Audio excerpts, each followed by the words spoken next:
নিজেরই কফির পকোড়া বাজতে লইছি, বান্ধবীর ফোন আইছে। মাইয়ার বিয়া, নতুন বিয়া তো খুশির টেলায় কী করবো সেটি বুঝতেছে না। এই ভোর রাত্রে ঘুমেতে উঠতে আয়া বসছে, খাওয়া দাওয়ার পরে আয়া বসছে হজরের আগে আমগো বাড়িতে। এবারকার বেসনটা সুবিধার না, বেসনটা আমার মন মতো হয় না। প্রথমবার যেটা কিনছিলাম এই বেসনটা সুন্দর। আর এই যেটা চিকেন পকোড়া, এটা ভাজতেছি আস্তে আস্তে। হোক তোলা হয় নাকি আর ইফতারি খাইতেছে না, এর লেগে পেঁয়াজি টিয়াজি গেলি কম কইরা একটু এডি কইরা দিলে যদি আল্লাহ খাওয়ায়। দুদিন ধরে ইফতারি বানাইতেছি, একটা ইফতারিও খাই না, পাশের বাড়ি আফারে দিয়ে দিই।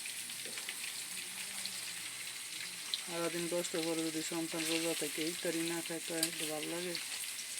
শরবতটাও মনে তোলে না, নিজে নিজে জ্বালায়। আস্তে আস্তে হইতে থাক।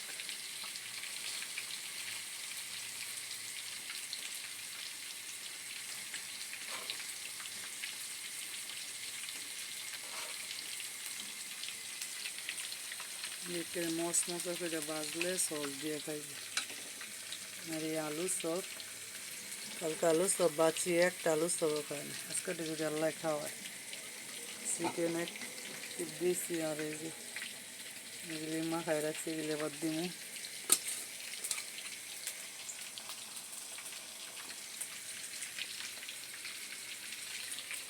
বেসন প্রায় শেষ, শেষ হলে আলু চপ আর বানাইতে হবে না। আর এই যে পানি পুনি ফালাই আমার বিলে দিয়েছি।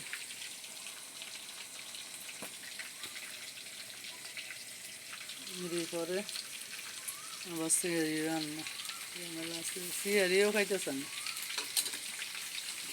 রোজা থাকিয়া। বাচ্চাগুলো অনেক পরিশ্রম করে।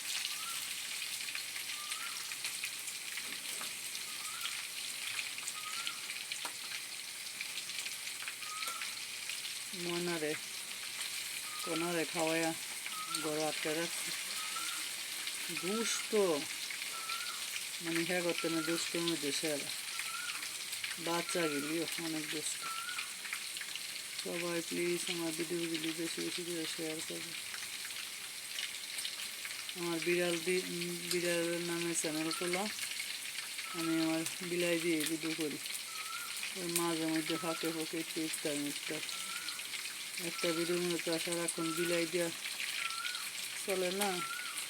মাঝে মধ্যে এগুলো ফাঁকে ফাঁকে আমি দেখছি বিলাই চ্যানেল রান্না বান্নার ভিডিও এমনিরা বেশি পছন্দ করে।